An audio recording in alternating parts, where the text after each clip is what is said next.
بۆیە ئێمە بە توندی ڕەدی ئەم بەیاننامەیەکێتی زانانی ئاینی ئیسلامی لە کوردستان دەدەینەوە.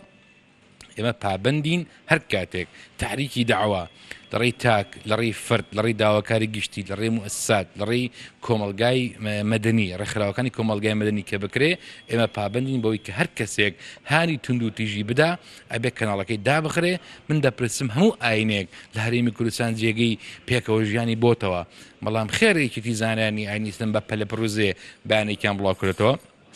ناوی کەس ناهێنین، بەڵام ئەوەی کە گرنگە ئێمە باسی ئەوە بکەین کەسایەتێکی ئاینی دیار لە هەرێمی کوردستان کە سەردەرەوە دەژی هێرشی تند و ناڕەوای کردە سەحت 4 وەزارەت پێشمەرگە ناوخۆ ئەو قاف ڕۆشنبیری بۆی کە ئێمە خەڵکی کاڵفامین، ئێمە ئاگامە لە پانتای ڕووداو نییە، ئێمە چین ئەمانە تهمەن لە پەنای دینەوە، لە پەنای سەقفی ئازادی ڕادەربڕنی هەموو کەسێک کە دژایەتی ئێمە یان هێرشەکەتە سەر ئێمە. بۆیە ئەمە قابلی قبول نییە و ئێمە تحقیق لە هەموو ئەو شتانە دەکەین کە ڕوبڕی ئێمە دەبێت ئەگەر نەحەقیمان بەرامبر بکرێت.